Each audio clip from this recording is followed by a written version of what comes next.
Um, Boy, let's figure out how loud the thing is running right when you turn it off.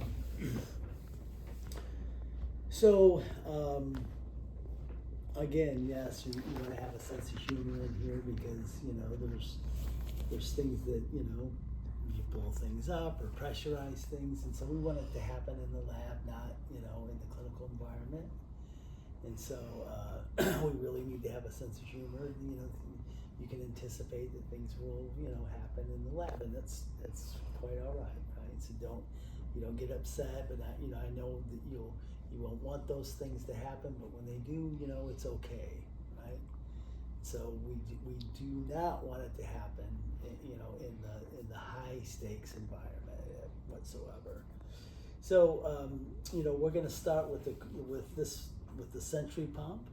So they still make this heart-lung machine, but they've upgraded the base. They've put in a battery module, and they've added a touch screen, right? So they've modernized it somewhat. And but in terms of the modular pumps, they're still using them. So they're chain driven. These pumps will have over 1 million hours on them, and they still keep running. So these Cobe pumps still run forever. So I said Cobe pump. It's Sentry. So Cobe was the predecessor to Sorin, which was the predecessor to LivaNova. Right. So it started out as Cobe. CO and BE was the names of the two individuals, acronyms for the two individuals that started it, and they started Cobe, which eventually became Sorin, in their garage in Denver, Colorado.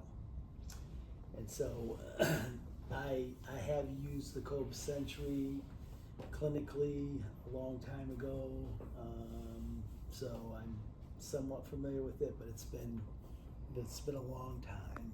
So we're always going to give the instructor grace, right?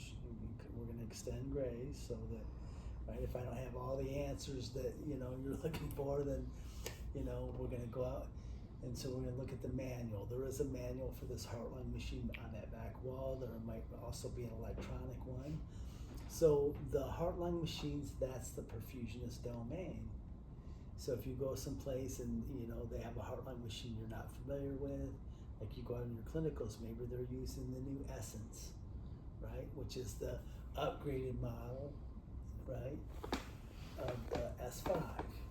Right, the S5 over there, LivaNova's new pump is called the Essence, and it's a pretty nice pump. And they also have Spectrum Medical has the Quantum, right? And so if you go to places where they have the brand new, latest and greatest, you're gonna have to read the manuals, right? So you're expected to know how to use the equipment. I personally feel that, we're gonna train on the Sentry, we're gonna train on the System 1, and we're gonna train on the S5s. The S5 is the most popular pump out. The second most popular is the System 1 from Terumo, right? And so, if you learn how to use these three, you should quickly and easily make the transition to the newer models. Okay. So getting back to this pump, how do you turn this thing on? So it does have an on-off switch for the base on the side. These right here are brakes, so you can lock the pump so it won't move, right? So once it gets stable, not sure what these are for, but so the pumps are, if you want to access the base, you can lift this up and it'll lock in place, and so you can access the base. When these pumps were gifted,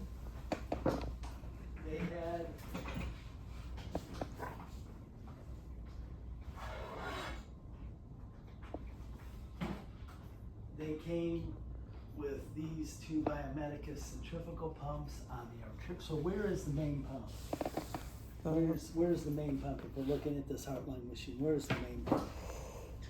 The main pump's going to be here, right? And the next pump over is going to be cardioplegia, Mm-hmm. and the next pump's going to be the vent, and then the sucker, right? And so, David White configuration, right? So that doesn't mean that when you go out of here, you know, you might see the cardioplegia pump down here, and the main pump here. And so, if the perfusionist sits here, right, we're going to design the circuit ergonomically appropriate. So, if we put the cardiotomy here, the perfusionist will sit in front of the cardiotomy, right? And so that's where all the action is, right? That's where we add drugs. That's where everything is happening. And it's going to be right next to your main pump. Well, you may do adjustments there. You may be giving drugs in the cardiotomy. Next pump over, cardioplegia. You'll be using it. So you see it's ergonomically set up. Then you may adjust the valve. And you say, hey, turn the vent down. So you may adjust it. But the sucker pump, you'll see some places they turn it on, never touch it again.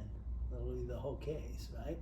So you can see how, you know, if you set it up in this fashion that I'm telling you, it'll be the most ergonomically correct, right?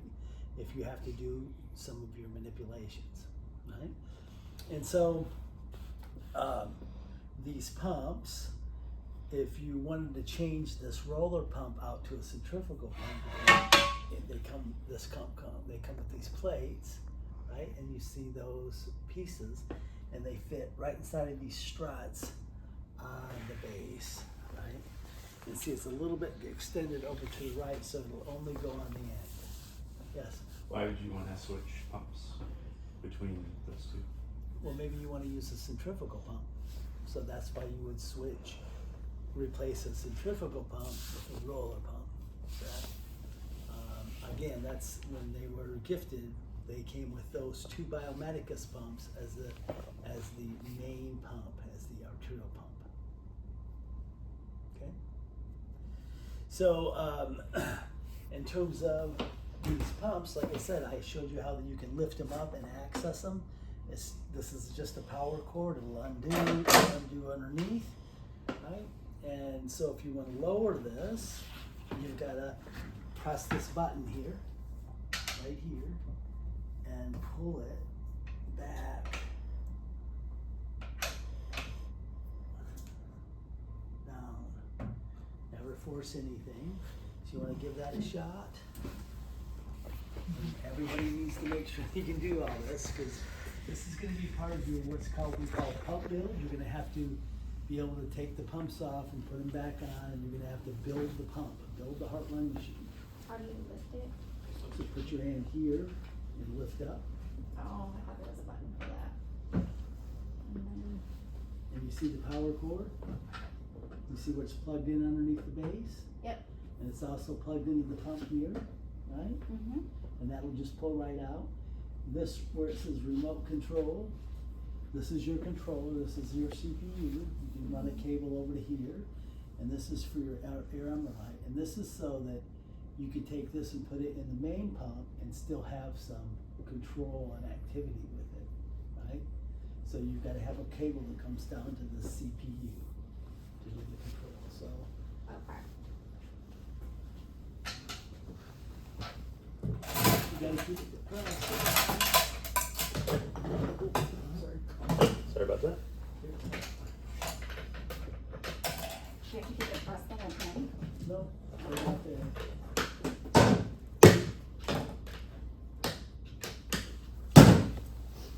So we're not going to drop anything like that, and we're going to be very gentle with the equipment, okay? Okay. Use our hands, and we're going to be, this is life support equipment, right? So we're going to treat it as such, right? So make sure everybody can do that.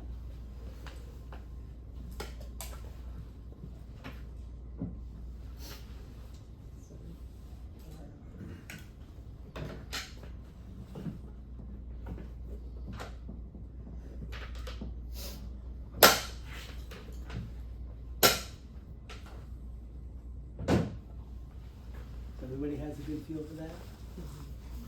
All right. And so if you want to remove the pump from the base, see the black and the black, so we're just going to pull out.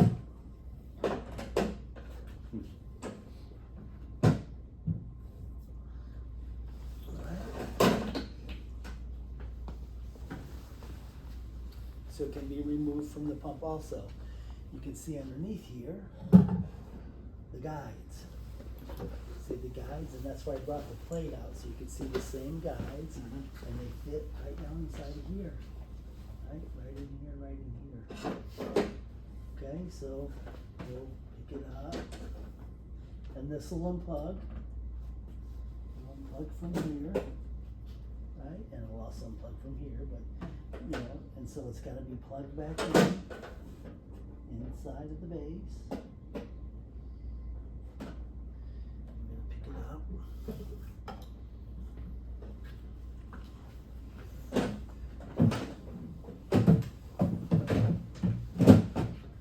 It's gonna come straight down, right? And so that they all line back up, and then it'll be in the stationary position.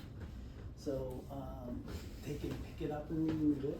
So when you do your pump build, you're going to take the pumps off the base and putting them back on. Does it just lift up? You gotta lift it straight up. Straight up.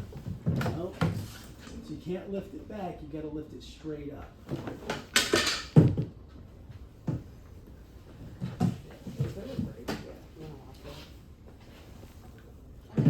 There's no like clip to put it back down. You just, What was that? there's no like button you push to bring it back down.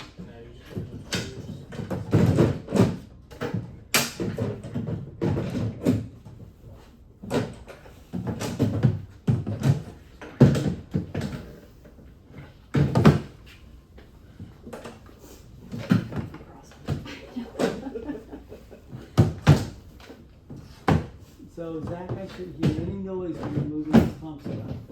What's that? I should hear no noise when you're picking them up and setting them down. Should hear no noise. Got it.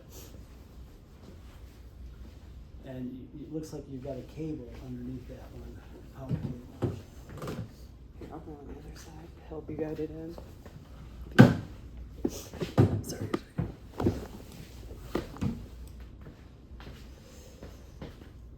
There you go, drop it. Thank you.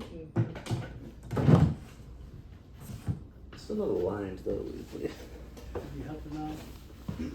Yeah, I think it needs to sit back more. It's in, it just needs to sit back more. Gotcha. Yeah, it's fed through, you just have to sit it back farther. Gotcha. Yeah, see how it sits in those grooves. Still not aligned. It's not. Yeah, there you go. There we go. Alright, so we get a feel for, taking the pumps off. This is a modular system. Same thing with the S5. You can take the pumps off the base and put them back on. Right, and so, it's, we're gonna have to be able to do that. We haven't decided which pump we're gonna use for the pump build, so we're gonna go through, we'll use this pump for a while, we'll use different components, we'll use different pumps until we get through all of them, okay? All right, so to fire this thing up, we're gonna come down here and hit the main switch here. And so there's also individual switches here, right, to turn them on and off, right? So turn those on, turn that one on, turn that one on. And the CPU also has a switch to turn on. And we see the monitor just came on, right? It started since we came up. So all of the life support equipment that we'll use have alarms, all of it, right? And so the first thing I want to know is how to shut the alarm off, right? Because it's annoying. So with this one, it's right there. Turn the alarm off. Is it a 2-minute or until you turn it back on? You can adjust that on a lot of the life support equipment. So what Jessica's talking about is, so it's an alarm. Something's wrong and it's alarming, and you go, okay, I'm going to turn it off. If you don't rectify the situation after, usually you can adjust it, like the Impella and stuff. If you make the adjustment, if you don't make the adjustment after a period of time, it may be a couple minutes or 5 minutes, whatever, it'll start alarming again. You have to turn it off. But you can usually configure those to tell you either you don't want the alarm to return or you want it to return after 5 minutes or 10 minutes or 1 minute or whatever you want, however you like to do it.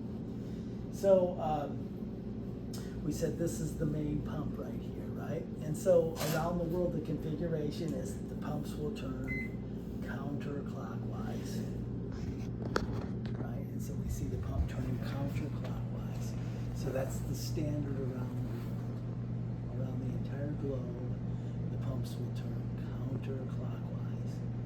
When I went to Vanderbilt, after training, going to Australia, they ran them clockwise, and I'm like, what's going on here, right? You have to load it different.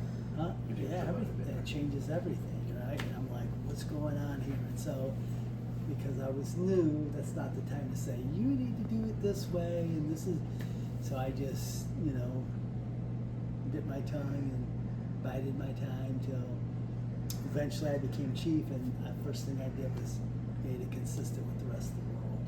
That's the only place I've ever seen or even heard of running the pumps clockwise. Right? Every place runs them counterclockwise. We see that, right? It's counterclockwise. And so you have to tell the pump what size tubing you have in the raceway. This is the gross knob, and this is the fine adjustment, the top one, right? So there's two knobs there, right? So you have to tell the pump what size tubing you have in the raceway, right? So you have to specify it right here. In terms of the direction, I brought that up, but I'm not exactly sure on how to change the direction. There's probably something in the book, or it may be just fixed that you can only do it. And there's some, like the S5, you can't even hand crank it in reverse. You can only hand crank it counterclockwise. So that's how you know it's a standard. That's how, that's a good indication that it's a standard when you can't even hand crank it in reverse. So it may be fixed now, I don't know, or we'll look in the book and figure it out. This says remote control. This is, I showed you underneath where you can run a cable over the controller so you can have additional functionality. But this is where you change the tubing size, right? And so we just hold it down, and then you can go through the different sizes of tubing, right? And so the only sizes that I've seen with adults is 3/8 or 1/2 inch, right? But it does have smaller tubing sizes for pediatrics, 3/16 and 1/4. Well, you're never going to see a 3/16 a boot, but very tiny. But 1/4 is common for peds, right? So why do you think somebody would use a 1/2 inch in their boot versus a 3/8 in their boot?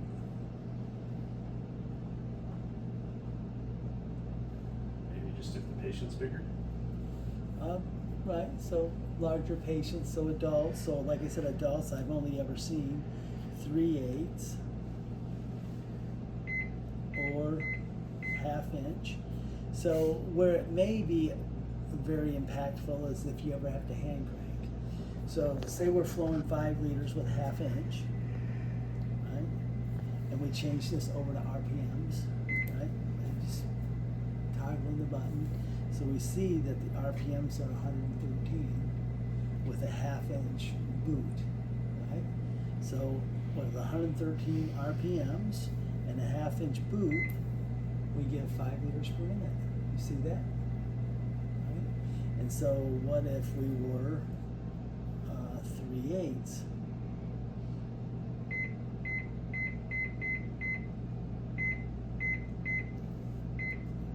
Right? And so we went up to 5 liters a minute.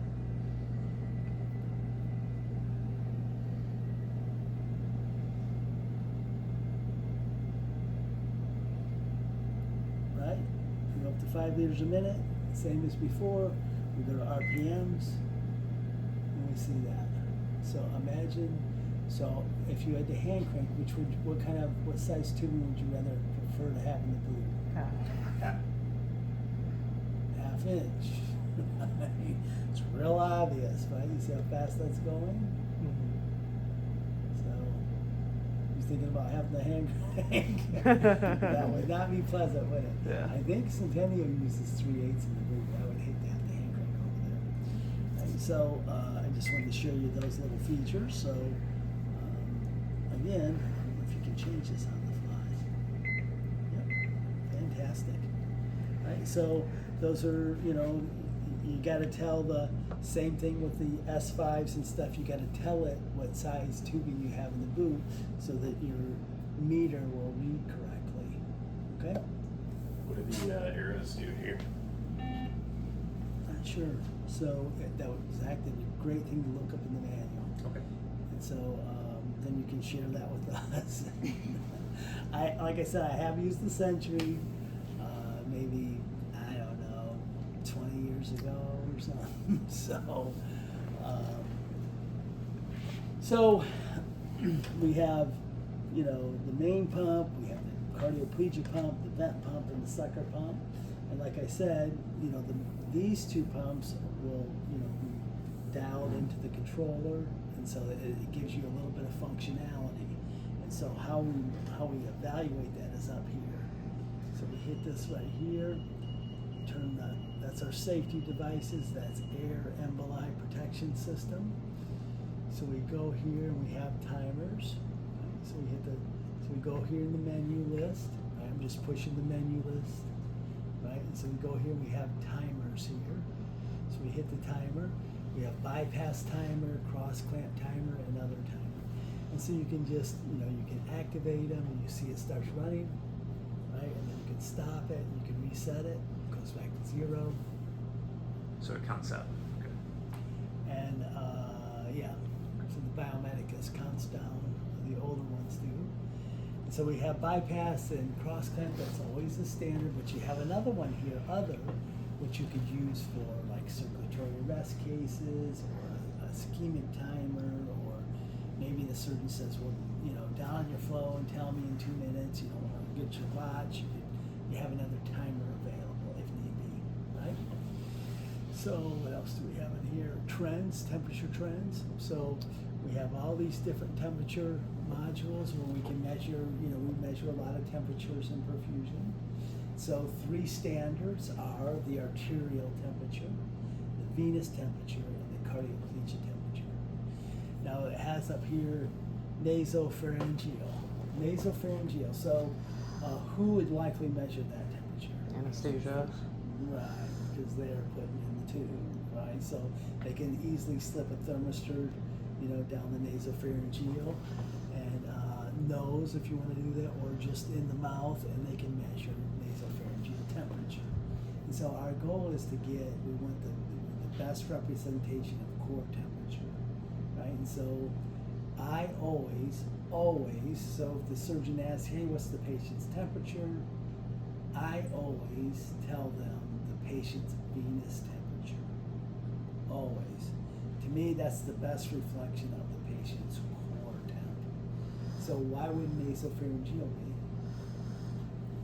Because it's not core. It's not core, and think about where the cannula is. It's in the ascending aorta, which is very near what? That temporal. Right, so it's not accurate. So what else do we have up there? Yeah, sometimes they'll put in a rectal pole, right? And they'll measure rectal temp, right? And they'll, you know, they'll run that line typically off to the anesthesia machine. Now, you know, that may be a decent, that could be a good reflection of core temperature, provided it's in the proper location, right? And so, you know, if I didn't put it in, I'm not going to trust it. And so we could have bladder, you know, we could have a bladder temperature, right? So when they put in the Foley, that could be a good representation of their temperature, provided they're making urine. I mean, so, you know, and you know, if if I didn't put it in, I'm not going to trust it. So the venous, the probes that we have, I'll trust them. So. Is there a standard for recording the vitals on our end, such as like anesthesia, take blood pressure every 5 minutes? Is there some kind of similar standard in? So our standards are found on AMSAC, right? And it'll go through all the standards of care, and it'll also provide all of the evidence for our standards of care. There's meta-analysis with 4 that provides the evidence for our standards of care, and so it's about every 15 minutes, 15 to 30 minutes will be a blood gas. Now with these, these electronic data collection systems, you can set it up to record however often you want. And so if you have devices like CDI 500s that give you the full display of blood gases, and including DO, the 550 does DO2 also delivery, right? And so you can set that up so it can, measure like every 30 seconds. It's just data, lots of data points. So Good those question. data points on the screen here, Do we have a hookup so that they automatically update, or are these stuff that we enter? Well, if you had a thermistor here, a probe, right, and you attached it to here, Okay. it would do it continuously. the where would you temperature. attach it there? You would attach it in the back, In the back? right? So if you look back here, you come back here, and you pull this plate up. If you lift this plate up, Oh, okay. lift this plate Was, up. was it the, So lift it up, lift the plate up. Lift the plate up. See that? So there's where you could plug in probes and okay. whatnot. Right? Okay, cool. So here are the pressure cables that work that I found that plug into here. But Jesse, have you seen any disposable transducers that'll work with that? That'll plug in here. Have you seen any? No. No. Have you, Justin? No. Anna? That Yes. Yeah. you have? Yeah. Is there any way you can get us some? I don't think so. I can't find I it. can try, cause I can What do you have for this one? I can text one of my coworkers from my old job and see if they can get some. We have the round ones. Right here. So we have the round ones that are disposable. Seems like yeah, I think it sounds up. You see how it's like a teeth grabber? Yeah, once you put in the big and then. Oh, The okay. ones see what I I'm do saying? is Yeah, I they get it. are Okay. disposable. Yeah. Okay. So it'll be the same thing. They'll just, right? So we have the, I think these are Edwards, right? And so we have like, so if we look over here. Oh, those are Edwards, yeah. Right, I think these are Edwards. So over here, we have them with we have the appropriate cables. Well, we can see it back there. Well, we have the cables to plug these in, right? Oh, right here. So you see, we have the cables to plug these in, right? Mm-hmm. But I can't find any disposable transducers for those cables. So you need more cables or more transducers? Well, in the cables, if I use these cables that work with these, they won't plug into that. Got it. I'm at a loss. So if we can't find a disposable, right, if we can't find a transducer, electronic transducer, then we have to use things like, manometers, right? So That's old if- school. Right. Well, some perfusions still use them. Yeah. I hate using manometers because you can blow them and you can't servo-regulate them. So I don't like using manometers, right? But we can. We've got these. We've got some red boxes in here. We've got a couple of different types of these old manometers. But like I said, I can't. If anybody can track down some disposables for these, I've looked. I can't find any. I've been unsuccessful in that endeavor. So, yeah. So, with this system, so it will give you those temperatures and whatnot continuously. And they plug into the computer, the CPU, the controller. Okay? Okay. What else are we on this? So we did temperatures, air envelope. So you can do blood level, right? And bubble detector. So we don't allow you to use any safety devices till your final assessment in SimLab, right? And so our goal is that we know that you're gonna, not be perfect. And so it gives you an opportunity to see what happens when you don't use safety devices. When you go out clinically, you're gonna, you might see people that don't use safety devices. We don't roll like that. So when you're on your own, it's indefensible to not use safety devices. And hopefully by the end you're gonna go, wow, hopefully you'll go, I would never even contemplate not using safety devices. You just can't do that nowadays. We can't do that. And so, this one does have it. And so we talked about using this plate, putting it on there in the arterial position and using the Biomedicus.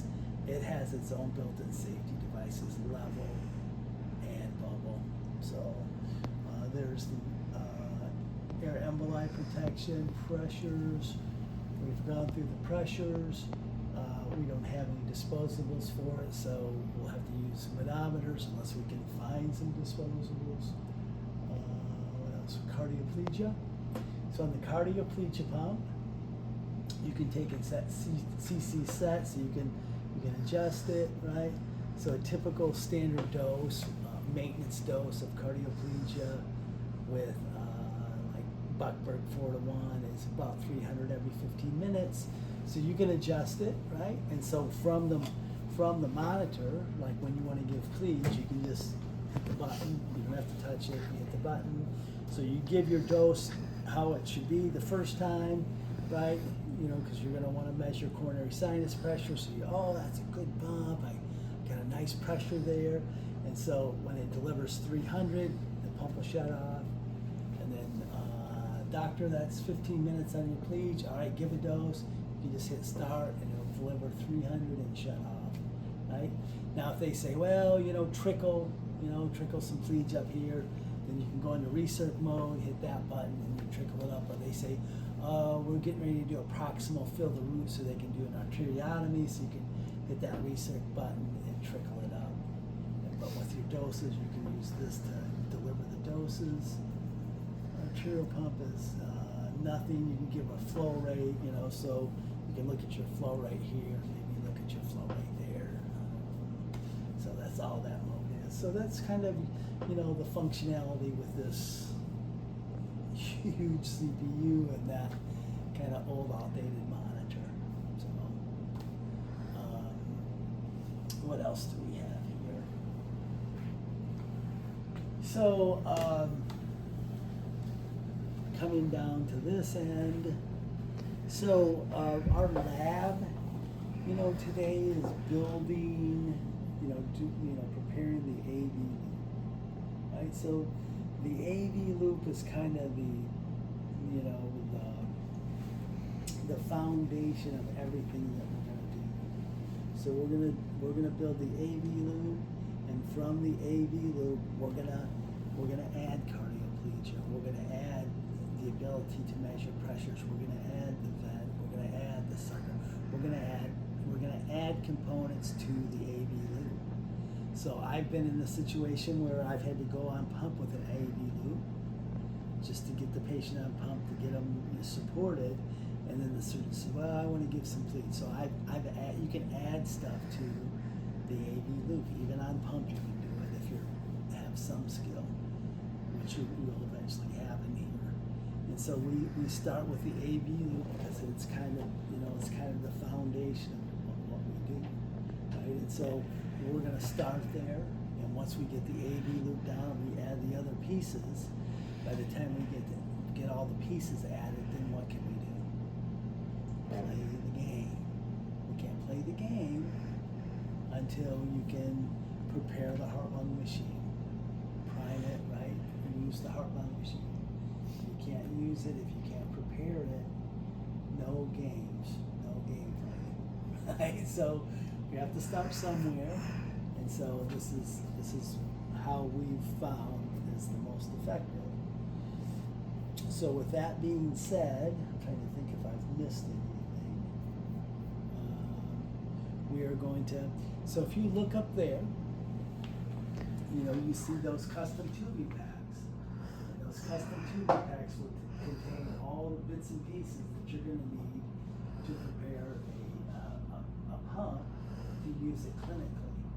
And so you can see there's a pack here, and there's a pack there, and so we've prepared, right, a couple of packs to begin the process of practicing, right, you know, and so this is, we're gonna set these up, and don't be adding things to it. I don't, you know, previous group yesterday, they would add things to it like maybe they thought that maybe I'll need it, and so, and then when they were trying to redo it, trying to replicate, they're like, well, what is this for? And I'm like, where did it come from? Right? So, again, only keep the pieces in there that you're gonna need. Don't confuse the issue. Eventually you're gonna say, oh, I know this isn't needed, but that's not today, right? Or even this week, or next week, or week. Right? So we're gonna do fusion. I'm a bit partial to this, you know. So I helped with the design of this particular fusion oxygenator and cardiotomy reservoir. And so that was, you know, with Medtronic, and it wasn't just me, it was other perfusionists that we went in there, we went through what we thought was best. And so Jessica said, Hannah or somebody, can you grab me that oxygen? And so take this, like this oxygenator right here. So I picked this up, and so so this is a fusion, right? So this is the predecessor to this one. This one's the Affinity. Now people still use the Affinity, right? But so hold this one and hold this one. This is heavier. Definitely heavier. Definitely heavier. It's obvious too, isn't it? So eventually you're going to get to where you'll pick it up and you're going to know what you're dealing with here, right? Oh, yeah. So this is a polyurethane heat exchanger. This is a stainless steel heat exchanger, right? Polyurethane, stainless steel. That's why the difference in heaviness. This is a integrated gas exchanger, heat exchanger. This is an integrated gas exchanger, heat exchanger, and arterial line filter. So this has got an integrated arterial line filter, right? And so even when some people that use this with an integrated, so the standard is that we have an arterial line filter, right? And so some people they won't roll without an external arterial line filter, and sometimes they use this with one. Or, you know, if they use the Affinity, which I think they use at, Centennial and Vanderbilt, they use an external arterial line filter. So we're going to start with external arterial line filters, right? And so that's going to be the next component.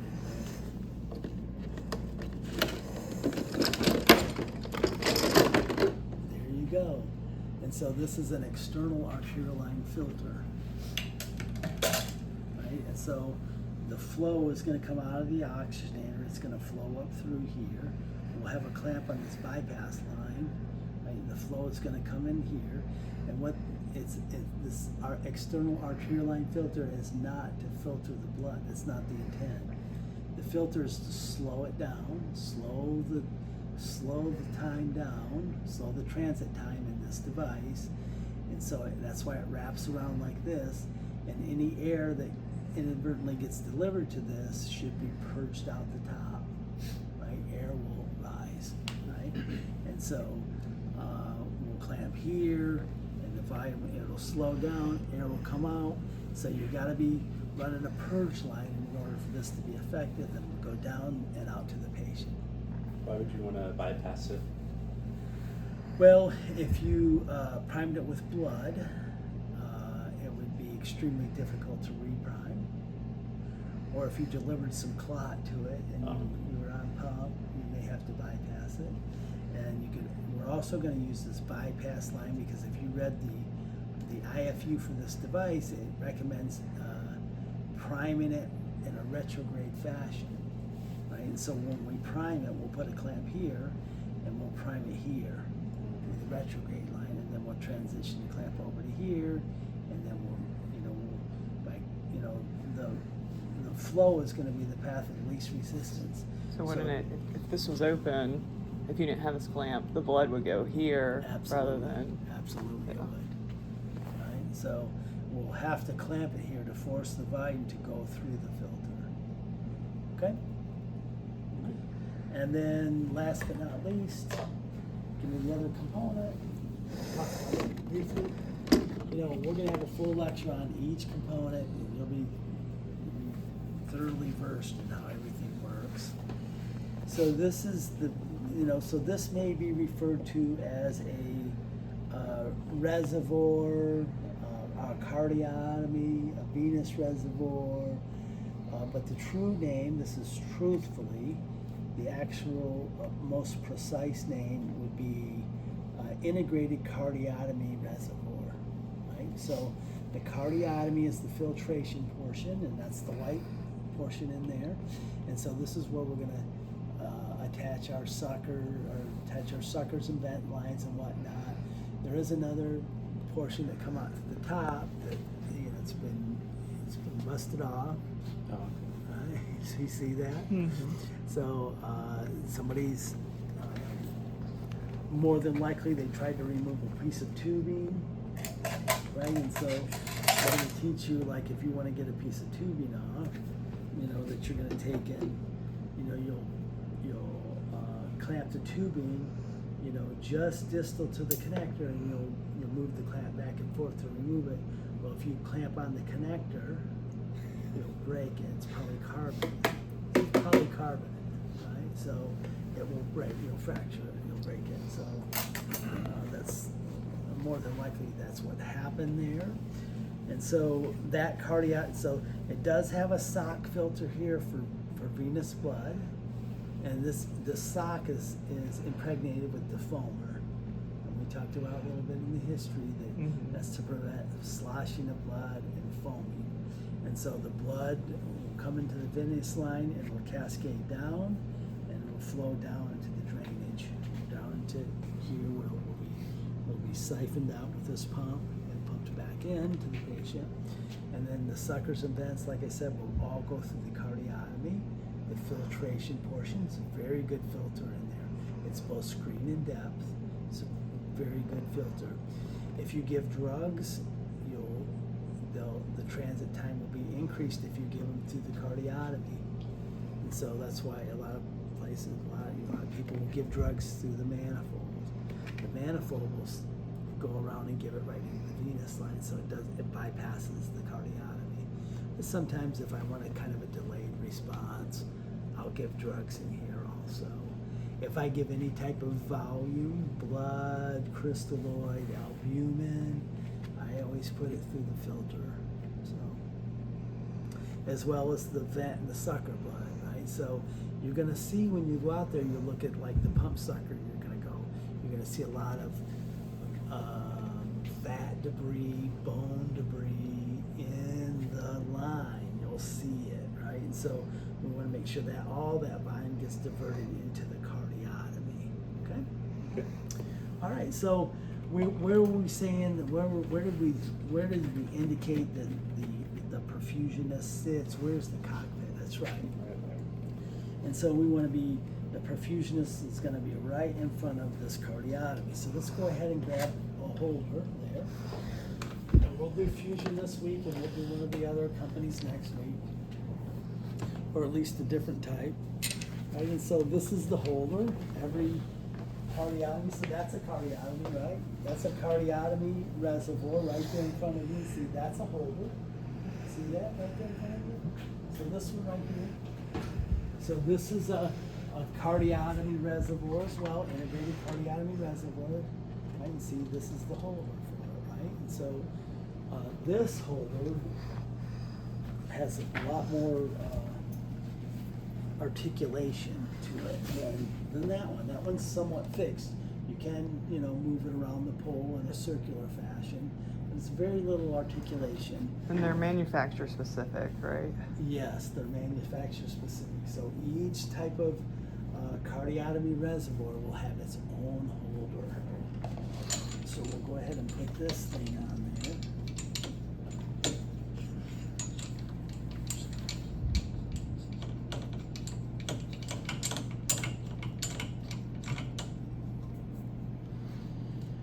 Right, and so we can loosen this, right, so it moves. We can loosen this so it moves, right, so it's got articulation. This right here, you know, if you just slide this up, this moves. This is what's gonna hold the oxygenator so we can move it around, right? So, and we'll take in, set this here, and we'll grab the cardiotomy, and we'll start the build of our circuit with the cardiotomy, which is common, right? This is common to go ahead and put your cardiotomy on there first. So, what do you immediately notice about this particular cardiotomy setup? It's a bit high, isn't it? Because it has to be below the patient, correct? Well, it depends upon what type of drainage that you're relying on. So if you're Okay. doing gravity venous drainage, absolutely it has to be below the patient, right? And so, so it's got to be below the right atrium, right? Absolutely. And so, if you're doing like vacuum assist venous drainage, augmented venous return, so you can raise it up, right? And so, can you think of any reason why somebody might want to raise it up? It's just annoying to bend over all the time. Yeah, ergonomics, sure. But also, you know, priming volume, reducing tubing length, priming volume, surface area, inflammation, systemic inflammatory response, right, from the artificial circuitry, right? So if you were using vacuum and you had it elevated and you lost your vacuum, you could simply lower it and use gravity to augment your return.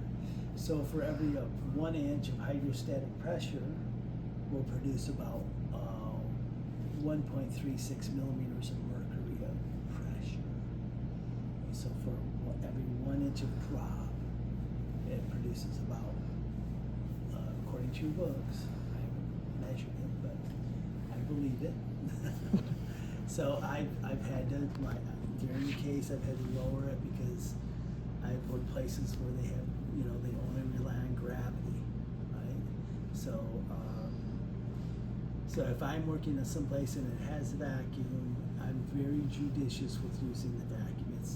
It can be dangerous. So I'm only going to apply the necessary vacuum needed. And if I don't need vacuum, I don't just use it anyway. I don't use it because it's got the potential for disaster. So, you know, if you need vacuum, if that's what the standard is and it's available, then I use it. Otherwise, the other thing too is if you guys ask me, well, you know, how do you do it? I'm going to tell you what I do in my clinical practice or when I used to practice. But I'm not going to force you to do things my way. I'm not going to, you know, push my hang-ups on you. But I've had a pretty good career. I've worked in a lot of hospitals, so I would at least give some consideration to it. But again, I'm not going to say, well, you're doing it my way, right? So if you think about Bloom's taxonomy, we want you to create your own style, your own way of doing things. And self-discovery typically is long-lasting. You'll remember it better. So if you start going down a path, I'm going to allow you to do it, right? But, you know, if I start moving out of the way, something's probably going to happen. And so, just Forewarned. because I'm paying attention. So I can't stress this enough. You've got to follow, you know, trace it out with your finger, whatever. You've got to follow the path of the flow. You know, eventually it'll just be second nature.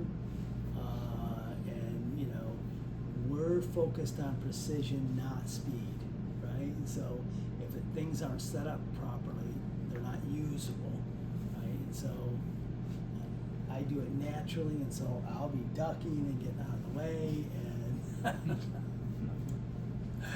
and so that's probably why you keep your sense of humor, because I'll be moving, because I see it coming, and I'm not going to stop you. I'm going to let you have that experience. So hopefully, you know, when you go out to the high stakes realm, you know, it doesn't happen. All right, so first thing I'm going to do is I'm going to manipulate my cardiotomy. You know, I'm going to play with this arm. I'm going to try to get this device where I think it's most appropriate for ergonomically speaking. And so that looks pretty good there. I'm going to tighten this up. I'm going to tighten this up. And this is how you lock it, right? So this is a lock. And once you lock it, so it's sturdy, it's stable, it's more robust. If you keep it, you know, if you don't lock it, it's tilting, it's moving. I don't like that. And, you know, I'm going to suggest if you lock it when you get it in position, it will also make it a lot easier setting the equipment up. Right? And so the oxygenator is going to go in this fashion. So there's a little button here. So I'm going to take it, push this on like so. And, you know, once it's on there, it will be locked as well. I'm always going to check and make sure everything is, you know, it's on there firmly. It's not going to fall. It's not loose, right? And so this is where, you know, we'll start. Oh, we got the other holder. Forgot this one. And we got this holder. So this is going to be our clear line filter holder. So we got this last holder coming on. So we'll just going up. So we'll take it. Put this one on there.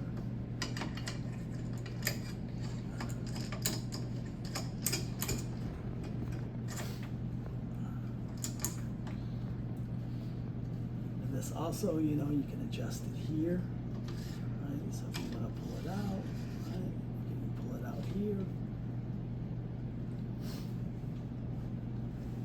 So everybody with me on this so far? Yep. And so I check that it's solid.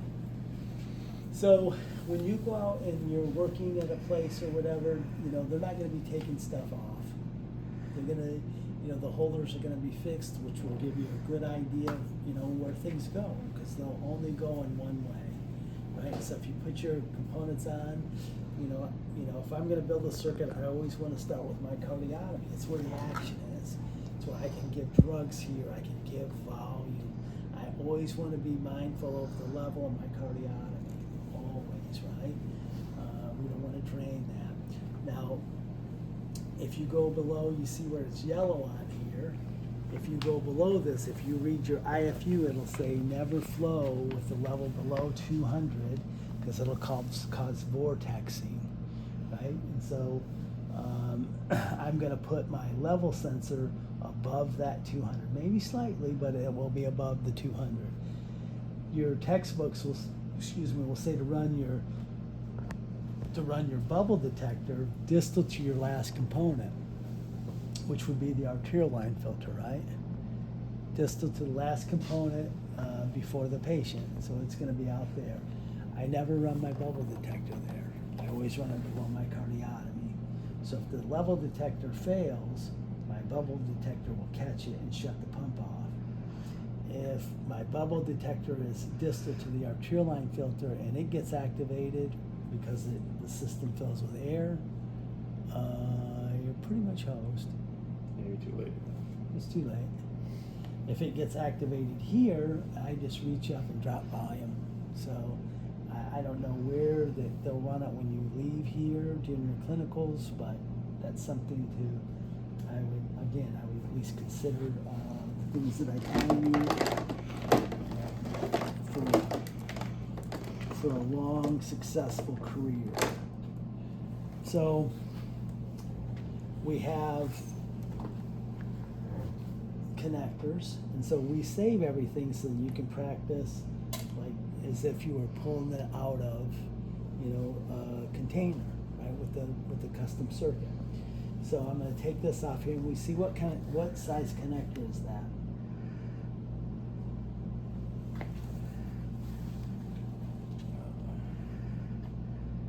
Centimeter? It's a 3/8, right? So Okay. that's a 3/8 connector, right? This is a 1/2 inch connector, right? So this is a 1/4 inch connector, right? So this is a 3/8 connector. And so eventually you're gonna, this is a 3/16 connector. So eventually you're gonna, you know, be able to look at those and, you know, they're all standard, but you know, it's gonna be, you know, you're gonna be able to understand what those are. These are Hansen fittings here. And those are for the water lines, so they look a little bit different, so you know you won't use those. This, so if you look on here, it says H2O and it has an arrow. Everybody see that? It says H2O and it has an arrow. Yeah. And so that's H2O in, and so that's H2O out. So when you hook up your heater cooler, if you configure it in that method, that way, with water flowing into the top and out to the bottom, that'll provide counter current flow with your blood. So the water is flowing counter current with blood flow, and that's the most efficient. This other port on this is the gas. This is where your gas line goes. Right here. This is gas. This is gas on there. So you can't miss it. And this is where you plug your gas line in. Right there. See that? So this is where you're going to flow in, and it's also 3/4 or 3/8. I mean, 3/8 connector. See that? And this is your cardioplegia line. Like if you're giving Buckberg with blood mixed with crystalloid, that's where you're going to access blood. This is an extra port. This is the port that's going to go out to the patient. Right? This is going to be arterial flow out to the patient. Right? This last port right here, right? This is your exhaust port. This is your exhaust port. You never want to cover your exhaust port. You never want to close off your exhaust port, right? So if you're flowing gas, right? You're flowing gas here with your ventilator, right? Your ventilator down there, that blender, your ventilator. You're flowing gas into this, and you cover this up. You'll force the gas into the blood path, right? And you know where the blood's going, right? So, you know, anesthesia machines, you know, they all scavenge their halogenated gas, right? And the pumps will have typically isoflurane or sevoflurane, and you know, it's on everyone. You'll have an gas and an exhaust. So we never want to cover that up, but you know, it's plus minus in terms of perfusionists that scavenge that gas, right? And so, in particular, if you are planning on having children, Jessica will tell you that, you know, that needs to be scavenged. So before you leave here, I'll show you multiple ways, and it's simple to scavenge that, right? Anesthesia machines, it's built in, and perfusionists, it's literally plus minus. Wherever I go, some places they do, and if they do it, I do it, and if they don't, you know, I typically don't. But you know, like I said, if you're planning on having children, I would scavenge. I'd highly recommend that. So, and this one's the same, right? So, you know, it doesn't matter what oxygenator, you know, the bits and pieces are the same. So there's your gas in, there's your gas out, there's your water in, water out, right? Flow to the patient. This one, flow in, flow out. This is for your cardioplegia. This is your cardioplegia. There's just a piece of plastic on there. See if we can get that off there. Oh, there's a piece of tubing on there. Oh, weird. What was that? I said, oh, weird. That's on there. Yeah. And you see how I'm not clamping the polycarbonate plastic. I'm clamping just distal to it.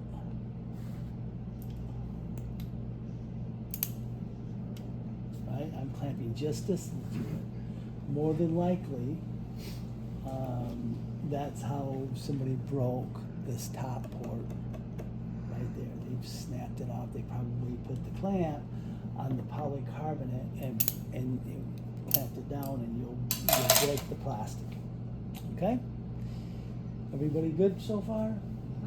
What was this one again? So this one's going to be your flow out to the patient. Oh, okay. Right, this is flow out to the patient. This is a port to put a thermistor. So if we look on this one, this is a port to put a thermistor. Right, this is a port to measure arterial line pressure. This on this side is a port to measure arterial line pressure. What does the QB on it mean? Where? Right there. This is QB. This is so Q is flow. Q is Oh, okay. so it's blood flow. QB is blood flow. Flow of blood, right? Q is flow, B is blood. So, absolutely. So they all have the same questions, Zach, they're just not asking. What? They all have, everybody has the same questions, they're just not asking. So it's good that somebody does. And I'll tell you the answer if I actually know it. So, but I do know Q. Q is flow. So this is, like I said, this is kind of a pretty basic setup. And so I'm gonna maybe put my components on. Oh, we got the arterial line filter left, right? So the arterial line filter is a safety device. It's all it is. It's not to filter the blood. So again, it's just gonna, we're flowing up, and it's gonna decrease the transit time, and that's gonna allow any air that gets inadvertently delivered to it to rise and be purged off. That's it. Okay, so we'll put this in there. I'm trying to come up with an easy way for you guys to get this so that we can plug it in. All right, so we got our components on it. So we're going to take our this is where I typically start, is at my cardiotomy. I often build the pump from the front, right? Because if I'm going to operate them from the front, I want to be able to access. I want to be able to get to everything, right? So I'll take in a lot of the stuffs. I think you should be recapping everything because a lot of it's color coded, right? So we'll put it. So when you're attaching tubing, I'm going to take it like this so I can squeeze it. I'm not going to get on the end because that'll be sterile. That's right. We don't want to. If you even think you've contaminated something, don't take a chance. Just discard. Do we, or does any hospital ever keep like just that tubing separate from a whole circuit? Or would you have to open a whole new circuit to get a tube like that? Every single department will have extra tubing. Okay. And they'll have it in 3/8, they'll have it in 1/2 inch, they'll have it in 1/4. So all the sizes of tubing that you use, they'll have it in 8-foot lengths. Okay. So yeah, they'll all have extra tubing. And so, I'm not saying that you won't see a perfusionist, get some alcohol, and if they do contaminate something, and wipe it off. So I'm letting you know that a deep sternal wound infection is deadly, right? And so, we really don't want to take any chances. Typically, to get a deep sternal wound infection, they have to be inoculated in the chest. Are they going to be inoculated from, if you were to touch that? No. But, why take the chance? Why exacerbate, the inflammatory response that they're going to have from being exposed to all this artificial surfaces? So why, But you may see, so if I did something like that, I may take some sterile scissors and maybe cut that end off.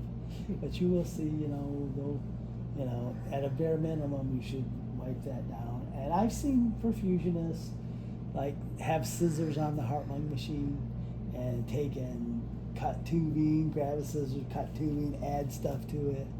Right? So every hospital has a custom circuit, but from the custom circuit, you'll always be making adaptations to fulfill whatever the needs are at the surgical field. So you start with a custom circuit, but it's not like you're not gonna manipulate that, you know? So, that's where the engineering comes in. We wanna make it, user-friendly and efficacious. So we're gonna take the tubing like this, right? So I can pinch it, we're gonna get up close. We're gonna start at an angle and we're gonna wrap it around to connect it, right? So I would practice doing that,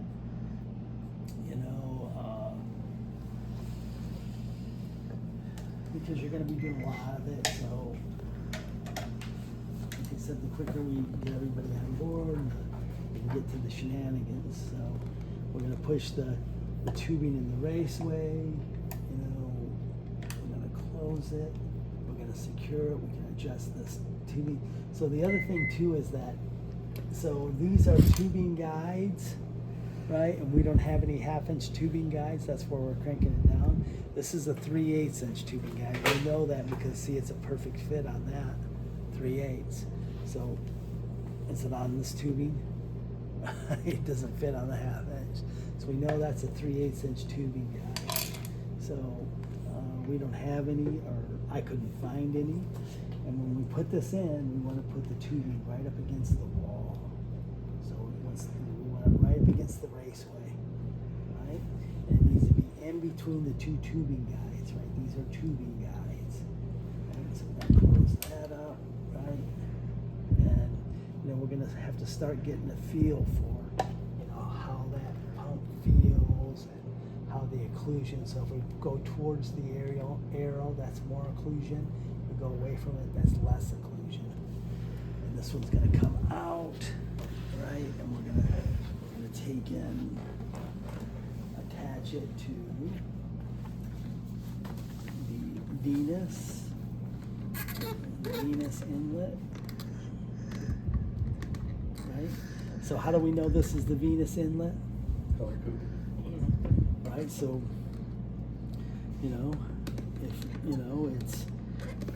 they do all this so that people don't make mistakes, right? So it's gonna come into here. This is gonna be oxygenated blood out to the patient. I would suggest you recapping everything so you get used to it. That's how it will be in the... Hypothetically, the venous would always be at the entrance of the oxygenator. Hypothetically, what? Because you were talking about how it's color coded, but like, say it wasn't color coded, like in your mind you should know. I mean, it's going to be, but in your mind you should always know that So it's going to be at the top of the oxygenator to go through So it. that's an excellent question. So it will work if you flow in reverse. It just won't be as efficient, Okay. right? You won't have counter current flow. So if you hook these lines up reverse, it will work, but your gas exchange will be concurrent. It won't be as efficient. Your blood, your water, your heat exchanger will be concurrent if you don't hook the water lines up properly. But, or if you hook it up backwards, but it will work. This, it's simply a piece of plastic until you run some blood through it. You need blood for it to be an exchanger. And so it doesn't know which way blood's flowing. So it will work. It definitely work. But that's a very good question, right? So if you if you can hand me any oxygenator, I can tell you what the outflow is. And so how do I know? So that's the question, right? So how do I know if there's no caps on it that I know that's the outlet? There's two pieces of information, right? So one is a thermistor, because we have to be able to measure arterial line temperature, right? It's a standard. All of them have it. And the other thing is we have to measure arterial line pressure, and that's a Luer lock to measure arterial line pressure. So that's how I always know, right? If there's no caps on it, exactly how, right? That's a really good question, because people have run them in reverse. They're just not as efficient, so according to them. So that's really a very astute question. So I know, I don't care if there's no caps on it, because when you come in, maybe they've already set the pump up, right? Maybe somebody's already assembled it, And so I'm checking my equipment over. And so if somebody says, hey, you know, your pumps is in room 5, it's all ready to go, I'm checking my circuit over. I'm going through the pre-bypass checklist, every single step. I'm adjusting my occlusions, everything. Never trust But- your coworkers. Huh? Never trust your coworkers. Well, I know whose name's going on the pump right, right? So I'm still responsible regardless of what they do, right? And so they may have already set the circuit up. So, you know, and when you prime it, in terms of priming, it's going to be exactly the same. You're not going to know. This artificial lung is simply a piece of plastic until you run blood through it. When you run blood through a microporous membrane oxygenator, you make it into a gas exchanger. And when we get to oxygenator function, you'll understand, right? And so I don't want to go into it, but you know, so if you come in and it's set up, so you won't know, and so you can look for a temperature probe and look for a place to measure pressure, and that will tell you that's your outlet every time. Every oxygenator, it doesn't grab one, grab a different one.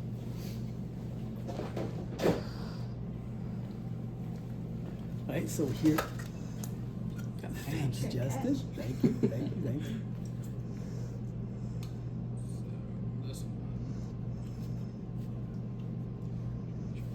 Is it that one with the side spout there? If you hand it to me, I'll show you. Yeah.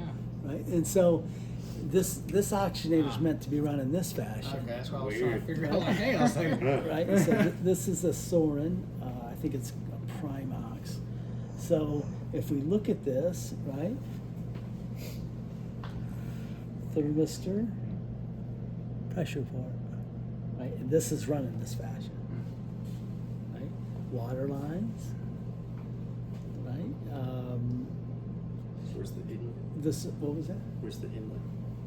The inlet to this is Yeah. right here. Oh, okay. Inlet's here, right? So this is flow in. This, so all oxygenators are radial flow except the Levanovas. You know, they're tangential flow. So, and we'll you know, so they have a higher line pressure, but they have lower shear. So we'll get into all that, you know, eventually. But so this one's run in this fashion. So, you know, this is flow in, this is flow out. And I know that because there's my pressure port and there's my thermistor, there's my probe, right? And so what else do we have on here? Gas is in here. And so right here, that little port right here, so this has a built-in way to scavenge. So you could, so on this one right here, on this oxygenator here, you could put a suction line on there. So grab, it's gone. So we had some canisters with suction tubing in here. Does anybody know what a piece of suction tubing is?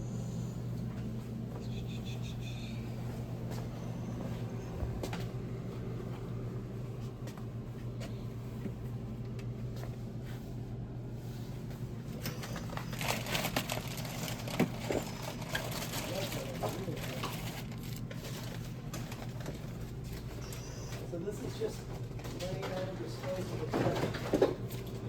There you go. Thank you. Testing comes through in a pinch. So on this particular oxygenator, if you wanted to scavenge, you know, I wouldn't crank it up all the way to wall suction. I would turn it down. But you're done. So it's got a port here, so you don't take in, you know, suck blood through there, right? So to scavenge, you put a vacuum line, but you have to have a source where it can suck in air so it doesn't pressurize. Right? So this one's pretty nice. It's got a built-in scavenge port right there. So that's good. What's scavenging? That's removing the Oil. scavenging the gas The oil distal gases. to the patient. Oh, And so we're really concerned with halogenated gases, right? So this one's run in this fashion. here's where you put the cardioplegia in. So most ports are just 1/4 inch, so this one requires a special adapter to use it. So it's when you tighten it up, it activates it, and that goes in. So doesn't matter which one you use, you should be able to pick them up. And so if they have set it up, you can quickly look. Oh yeah, it is configured properly. I'm not sure that a perfusionist would tell you if they set it up backwards, nor would I think that they would do it intentionally. They just, But again, so people make mistakes. We know that to err is human, right? We've read the book, right? Or we've talked about the paper at lengths, and so we always want to check our equipment over. I can't stress that enough, right? So we're going to put this port up to here, and this is our additional.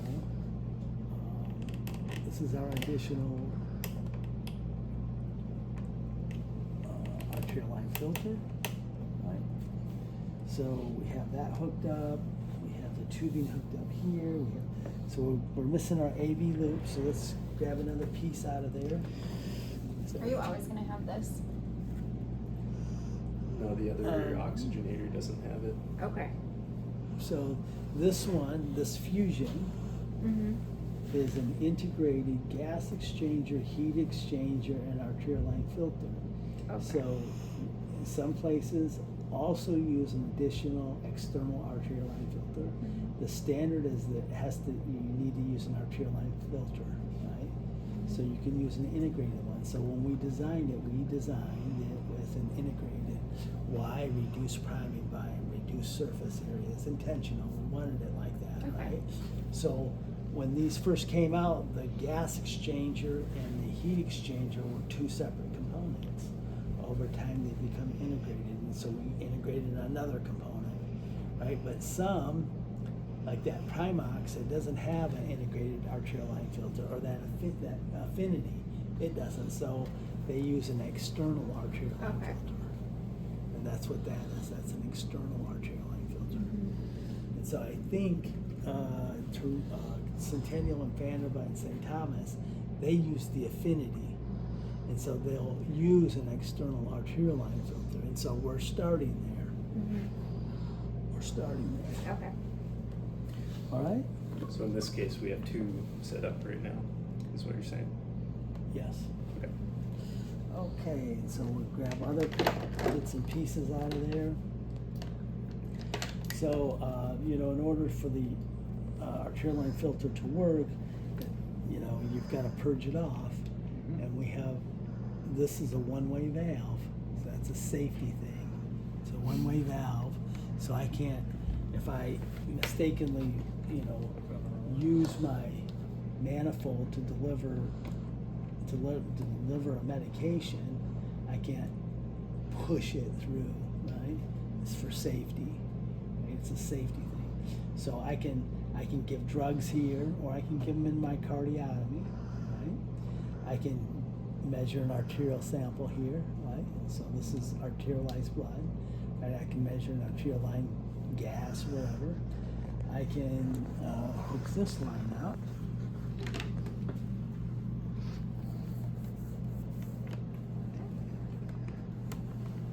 And then, so I could take in, if I wanted to measure a venous gas, right, I could take in, evacuate this line, right, I could turn this off or whatever. I could take and pull an aliquot, maybe a cc or two, a couple cc's off to get the volume out of this line, and then I could draw a venous sample if I wanted to, take in, calibrate my SAT-CRIT, saturation, mixed venous saturation monitor. So I can measure a venous gas, I can measure an arterial gas. So mixed venous arterial. How come there's no one-way valve on this one? What would be my concern? So if I want to give drugs. Gonna would go into the Huh? choreography. Yeah. Oh, okay. So there's no There's no reason issue. to have. Right. Well, and so I just told you, so if I wanted, so I'd have to put a syringe on here and I'd have to suck backwards. So Right. you would not want to have a one-way valve on this line, right? You do not want one on this line, but this line, you always want one. Okay. Again, you know, the things I tell you, I think you should, I think you would be wise to at least consider, right? Like I said, I'm not gonna force my hang-ups, like, you know, this is gonna be required. You know, we're gonna use one-way valves in certain situations. Here's one, we're gonna use a one-way valve for the vent, right? When we get there, we'll talk about that. But, so there are places that we wanna use one-way valves, and that's definitely one. You don't wanna be pushing anything into there, so. Why does it matter which way this hooks up? As far as Absolutely the valve, it does, like, right? So the duct needs to go towards the manifold. See the duct? That's a duct valve. See that? it goes towards the manifold. Yeah. Okay. Right, it's gonna flow through the duct valve, Okay. right? And so if I try to push it this direction, the duct valve's gonna stop it, that's right. You good? Yeah. Excellent, excellent. So the next one, so this is a pre-bypass filter. This is a 5 micron pre-bypass filter. And so,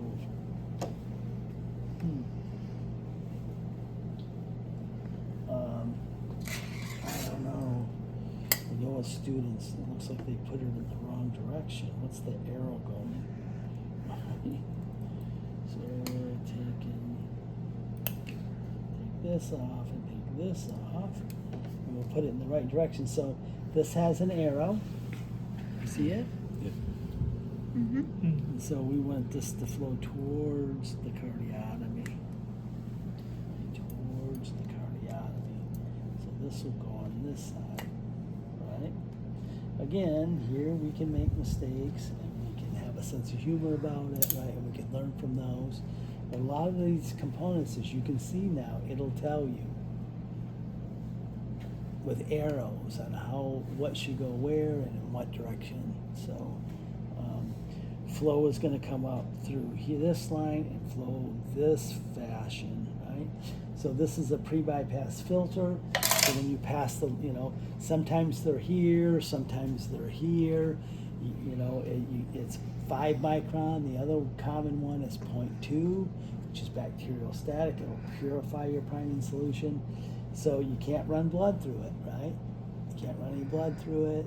I don't even run any protein through it because I don't want to waste any. But you can't run any cells through this because it'll lyse them. And so it's got to be, if you're going to prime with blood, you got to use your pre-bypass filter, remove it.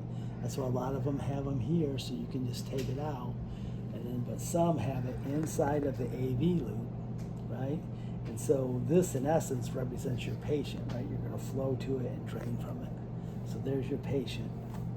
Okay, so put that up there.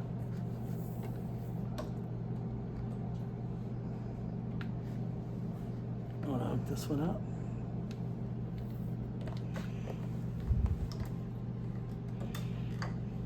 And put it up over the loop so that it's real obvious what's happening to everyone. So I would take in and do the trick, like I said, get a hold of the connector and then Yeah, I real did. close. And, I mean, I see some students doing like, instead of pushing it on there, they're pulling it on. So put that pre-bypass loop over the top. So did you say you have to change that out if you're priming with blood? Yes. Okay. Yes, I did. Okay. Do you think we should not? You think we should slice all the cells? No. I prime with blood. I lysed all the cells, but No. so I have made the mistake, right? And like I said, I've done a lot of locum work, and so you said prime with blood, and I dropped blood, and I started priming it, and I follow the path, and so I'm following the path, and I got, oh, there's a pre-bypass filter, so I stopped before the blood got to it, Okay. and then I said, hey, could you take that thing out? And they took it out, and then I finished priming because, you know, so if I would have kept running with it, you know, it would have been red. It would have been beautiful, bright red. It looked great, but what would have happened to the urine, Jessica? You'd have blood in the urine.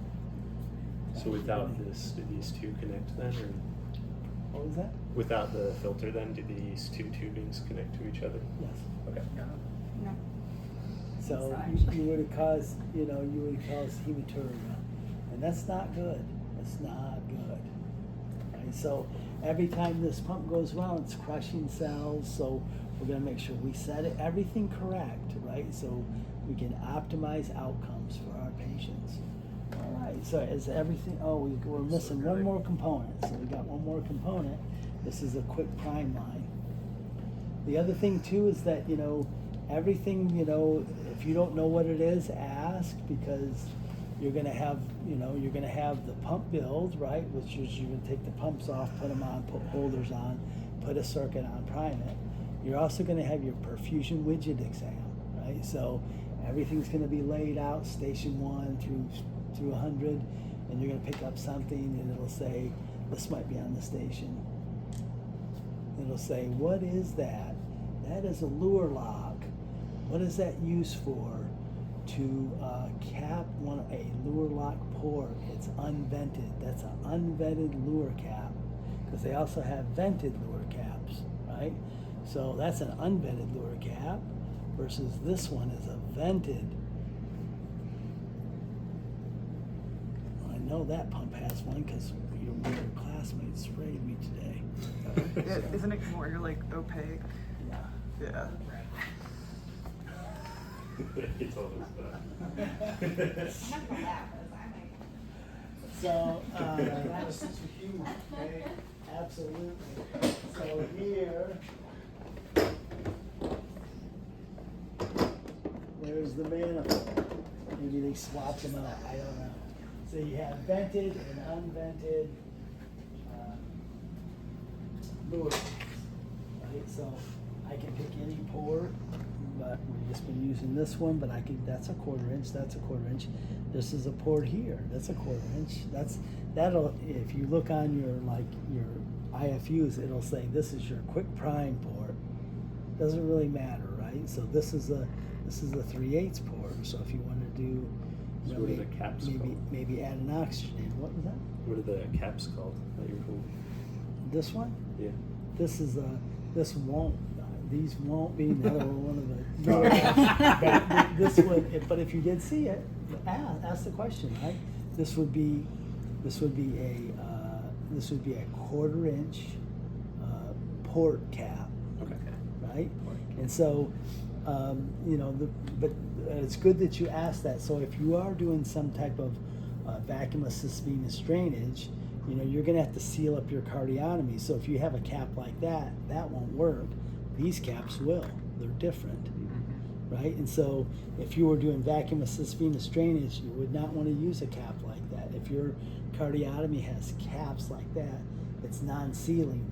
This one, however, this is sealing. This seals it up, right? So if you had one like this, like the Affinity, you take all those off and you put dead enders on everything. Okay. So, it is different, right? So we'll take that off, right? We'll put the tubing on here, right? And run this up to our bags.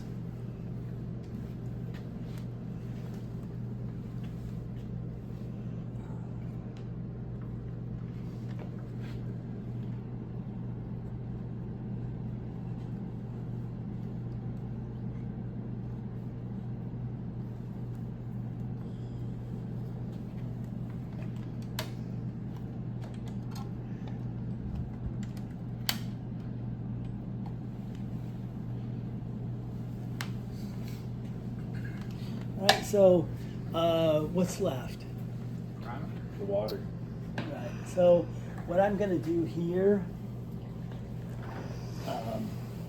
is I'm gonna feel, right, with my hand how that feels. I can also look in there and see if the tubing's being right? Being depressed properly. Do you get good at like how do you know that you did it too tight? So I'm gonna, so I have precision in my hands because I've done it a couple times, right? So I can feel, and you guys will be able to in time. So Okay. I can feel even this dial if it's, and so I'm just gonna get it close at this stage. I'm just gonna simply get it close, and I can turn it around, right? And I can move it around, and I'm gonna get it close, right? And so once I get it close, it does feel pretty good. I can feel here. So if I go towards the aerial, that's inclusion. If I go away from it, so these rollers right here, if I push it in this direction, they're gonna go in. If I push it in this direction, these rollers are gonna go out. So towards the arrow, even with the arrow, more occlusion. Away from the arrow, less occlusion. Okay? And so I'm just gonna get it close, and then I'm gonna go ahead and I'm gonna just drop one of them. There you go, just drop that one, that's good. So I don't know what's up with all these double clamps. Somebody's scared, huh? I think they just wouldn't fill the bags up and they didn't Oh, is that leaking? It's leaking. sleek it. It's got a hole in it up here. This bag does. What was that? The It's bag's got a leaking. little hole up here. Yeah, when that drops in, let's get a different bag. And so if we take in,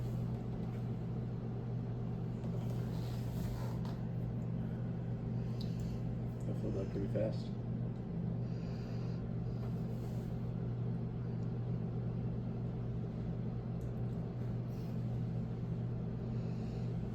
so somebody perforated the side of it when We spiked it in. I've never heard of anyone doing that.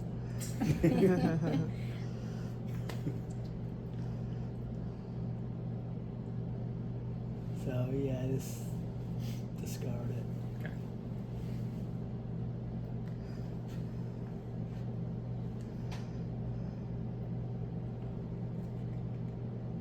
And so if we take and look over here at this meniscus, see this meniscus here?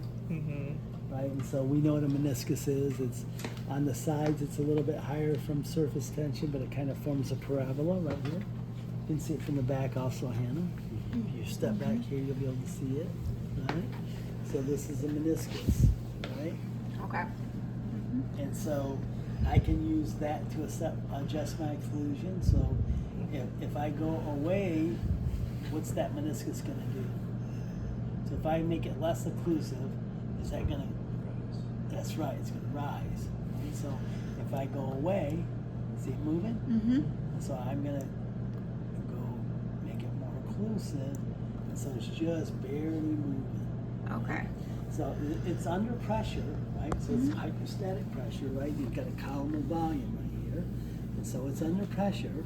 And so I'm gonna set it so it's just, if you look over here, and this is fully occlusive, right? So if you wanna look at this in terms of visually, occlusion's a big part of what we do. Even if you use a centrifugal pump, you gotta set your occlusions on your cardioplegia, vent suckers, whatever, right? So you're still gonna have some occlusions to set. So if we say this is occlusive right here, we wanna be to the left of it, right? Because what's more viscous, water or blood? Blood. Blood, right? So when we prime with water, it's just under occlusive, and then when we go to blood, it's what? Occlusive. Excellent, exactly right. So we're gonna set it just barely under occlusive with water, and then we're gonna set it totally occlusive with blood. And so we can do that side, and then we can do this side, right? We can do this, we'll do the same thing with this meniscus. So we assess this roller, right? And now we're gonna assess this side, right? So some people do, 9, 12, 3. I always just do 12. Okay. I make sure it's firmly in the raceway. And I'm gonna do the same thing. I'm gonna assess this roller in this position. I'm gonna flip around to this roller in the same position. And we found the meniscus, and these pumps haven't been, they haven't, they haven't had any preventative maintenance, so they're out of tolerance, right? And so we can see that I've changed to a different roller, and now I have to adjust it again, right? So when they've had preventative maintenance, they're pretty close to the same. But I'm always going to adjust both roller heads. I want both roller heads occlusive or slightly under occlusive, slightly under, so that when I hit it with blood, it's totally occlusive, right? And so whenever these roller heads go around, and you have blood going through it, you're crushing cells. So the longer you're on pump, the more, the more possibility of having hematuria. So if we do see hematuria, we're going to go ahead and treat that. But usually, when you start having it, you can't see it till it gets really bad. When you see it, it's really bad. And it's not good. It's not good for the kidneys. And so we do everything we can to prevent hematuria. And so that means, if you are using a roller pump for the main pump, we're going to set the occlusions appropriately. And that's another reason why, if I'm doing adults, I would prefer to have a non-occlusive pump or a kinetic pump or a centrifugal pump for the main pump position. Okay? So we've set the occlusions on both sides, right? And so we're going to follow the path. So it's going to come out of here. It's going to flow into the oxygenator. It's going to flow out of the oxygenator. Right? So we want to retrograde prime the filter, don't we? Right? So we're going to put a clamp on there. Right? So we're going to,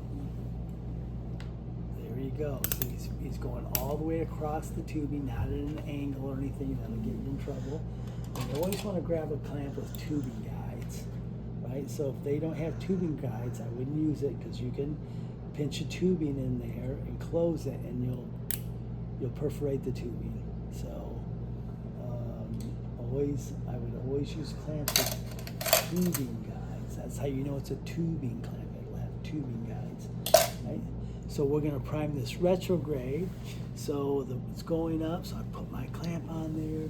It's flowing up, it's going around the loop, and it's going back down the cardiotomy. So it looks like I have a patent loop. Ready? Mm-hmm. I turn it on. Watch out. It's gonna blow.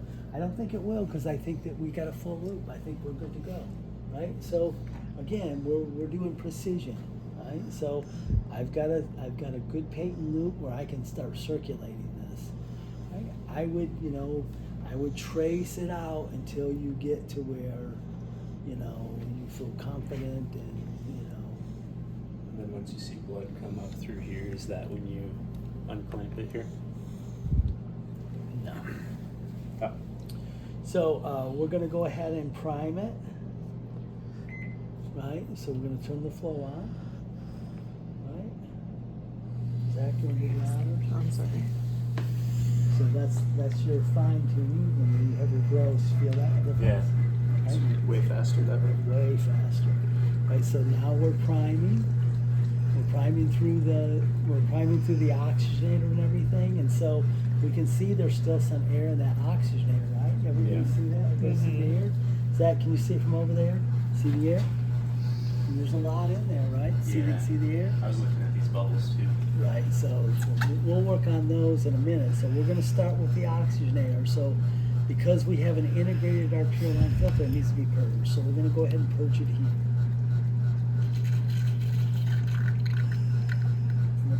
We're going to get all that air out of there. See how we did that? Right? And so we've primed our oxygenator. We can take and bang on it a little bit. I like the the reason it's not priming great is because it's got some food coloring in it, and it's been primed a lot, residual water and stuff. But if I'm really doing a case, I slip in a little bit of albumin, maybe a cc or two. That'll also help prevent high pressure excursion, and we'll learn about that. But I might even slip in a little mannitol, because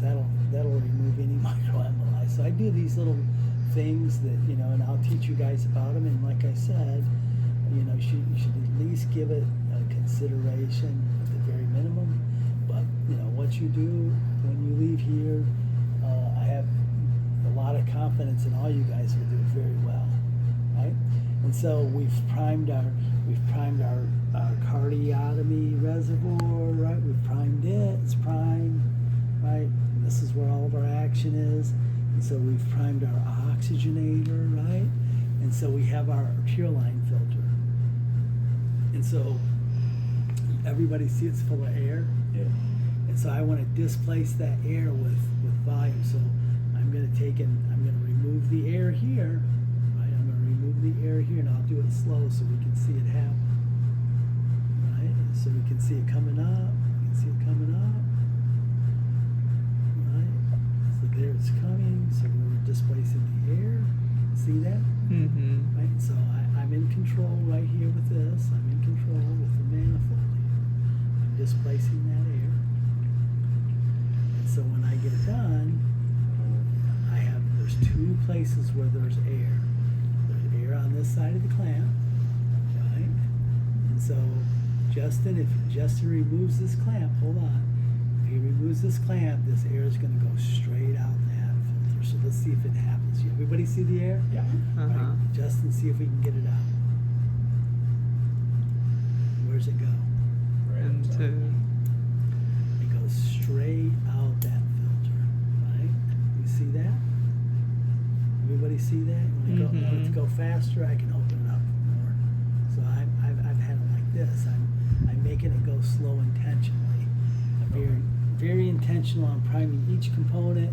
So I've done it a few times, and so when I prime, I usually just prime it all at once. But I would suggest you do each component individually, very intentional, so you can see the process and what's happening.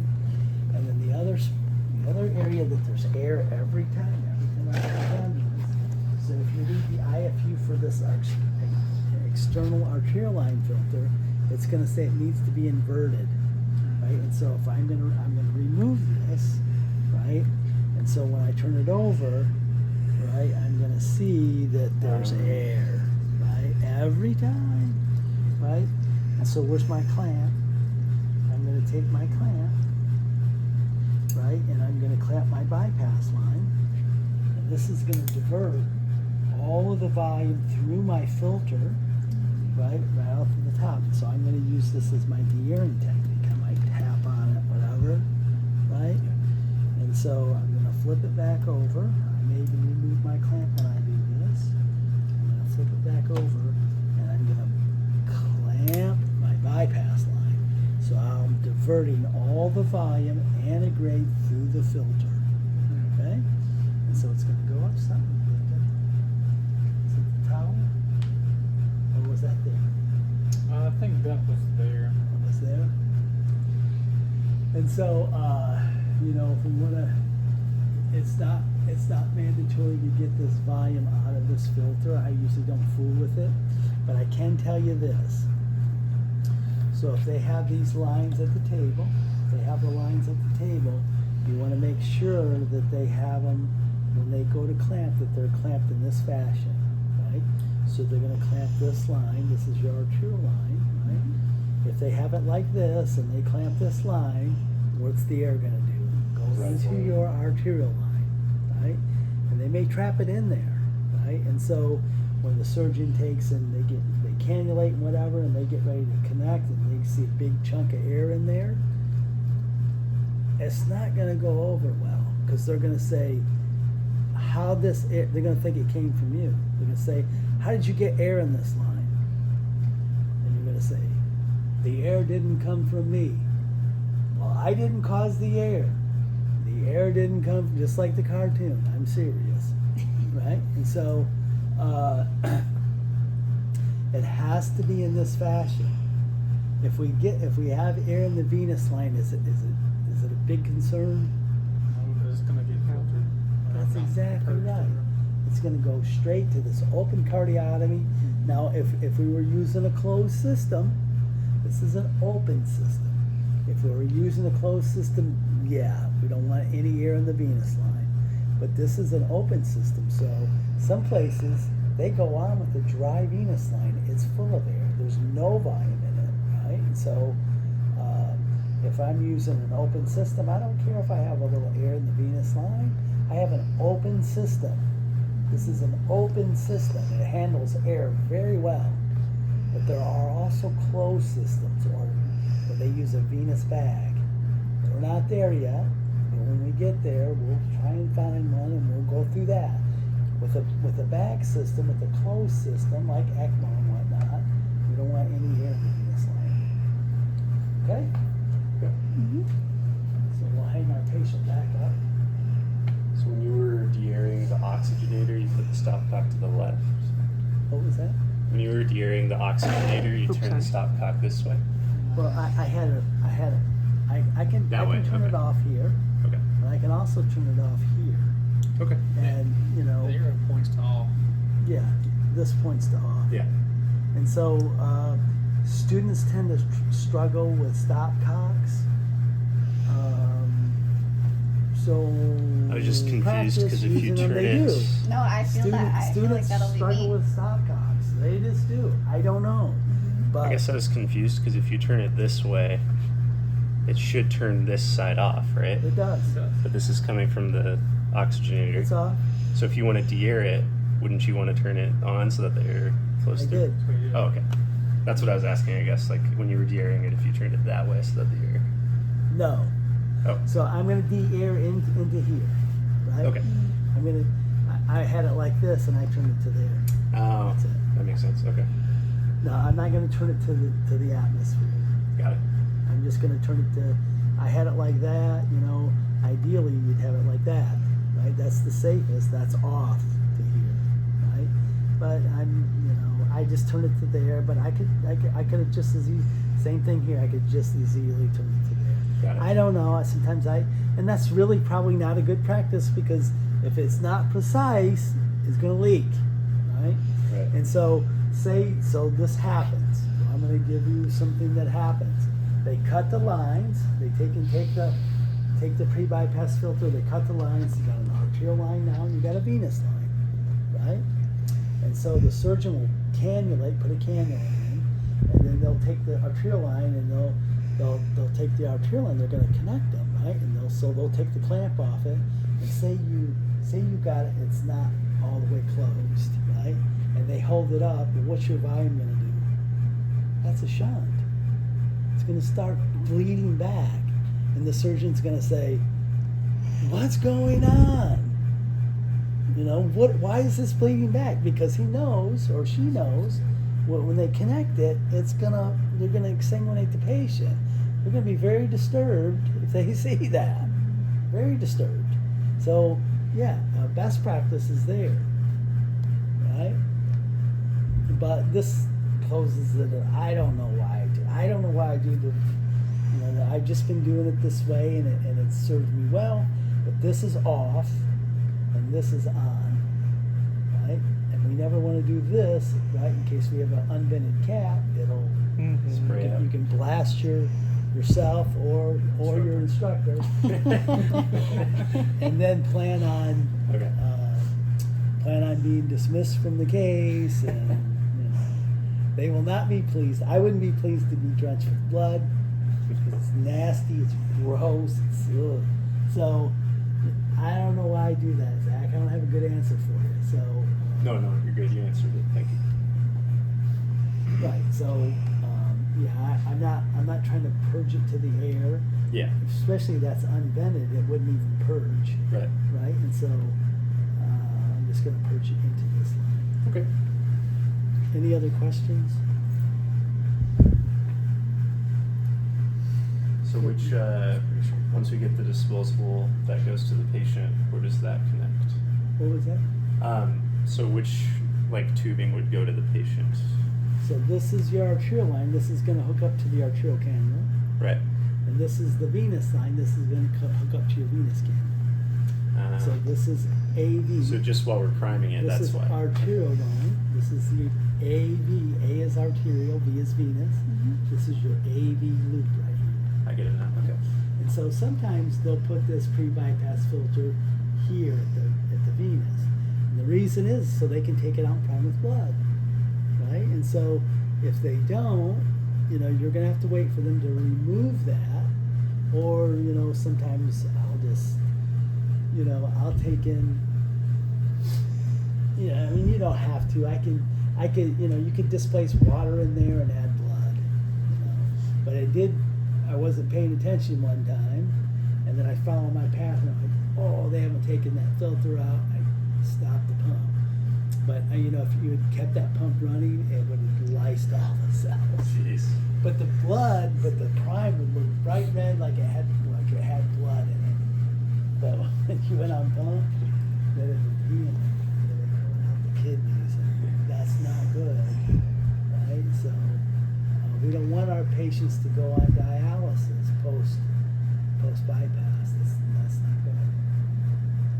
So that's why some places you go, I think at Centennial they put it here, you know.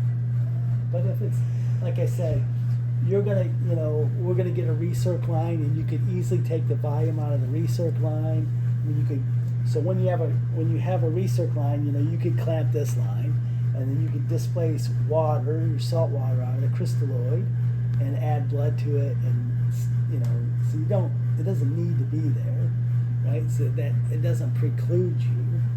But what my point is you don't want to run blood cells through this 5-micron filter. So very smart, Jessica. Video. Very smart. It's good. So Yeah. last year's class, everything I did, they videoed. Every time we came to the lab, they videoed everything I did so they could replicate it. You guys will develop your own style, but you know, you got to be able to get there so you can practice it. So, anything else? So when you when it comes time to hook up the arterial tubing to the arterial cannula, is your clamp usually like right here, and then when they want to do fluid to fluid, you would slowly unclamp? Right. So the standard is that you know that you know if the venous and arterial clamp at the pump, they should be clamped at the table at the field. That's Okay. the standard. That doesn't always happen. So you know we can just make sure that we're doing what we want. And so me. I think, you know, so I'm going to teach you guys what's called primary configuration. And so distal to the last component, which is the external arterial line filter, I'm going to teach you, you know, that's where I put the clamps, and I usually put them together too. And so if these lines were going to the table, I would have 2 clamps, one on the arterial line, one on the venous. And I put them in the same place every time. And so, you know, that's and on the pre-bypass checklist that we'll probably start out on, it'll say primary configuration. And so that is my primary configuration, right? And so I'm not going to clamp here because maybe somebody's walked by and they've hit that, or, you know, I don't have it closed properly and the surgeon takes that clamp off and it starts going back. They're going to be upset.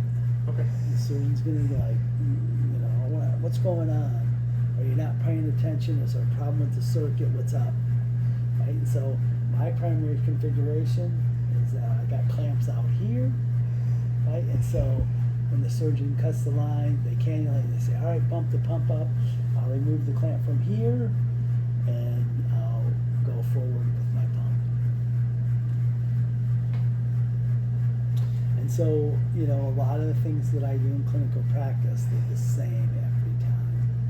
They're the same every single time. Going on bypass, right? The same going off. Well, I shouldn't say that, because, you know, when I go on pump, I really, you know, if the pressure's low, I'll start with the arterial flow. If the pressure's elevated, I might exsanguinate them and go on. I don't really, you know, but in terms of getting there, you know, like priming and going through the pre-bypass checklist and the checks that I do, because I'm constantly checking my equipment. Even after I've done this pre-bypass checklist or most steps, even after I set my occlusion. So imagine the pump is running and, you know, for a while. So every time that head goes around, the rollers go around, you're causing spallation. That's tubing wear. And so as you wear the tubing, do you think your occlusion's gonna get better or worse? It's gonna get worse, right? So you sit there and let the pump, you know, you set your occlusions, you let the pump run for 30 minutes, you go back and check them. They've changed. It's changed. So I'm constantly checking my occlusions, I'm constantly checking my equipment, all the way until we go on bypass. So,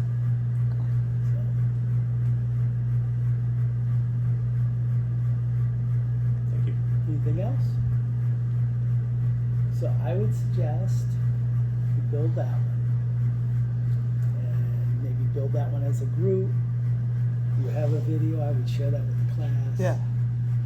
That's a good idea. Mm-hmm. And then, you know, we'll drain this one and we'll have 2 circuits set up, right, where we can start practicing. I would suggest you know, practice. Let me turn this off. I would suggest practicing, you know, in groups of 2. So you have one that's putting it together, one that's quality control. And, you know, we have to get this down so that we can progress towards, you know, the other components that we're going to be adding to the circuit, right? Because we want to deal do what? Cleafy, get Cleafy out, right? And so that's where we can. Cleafy allows you to pump cases. So Cleafy is the, you know, real McCoy. Well, it's the closest thing we have, I think, to the high stakes environment. So, but you know, you gotta be able to, you know, prepare everything. So and with Cleafia, we give cardioplegia, we arrest the heart, we do all that stuff. So what do you say we do this one? What do you think? Good.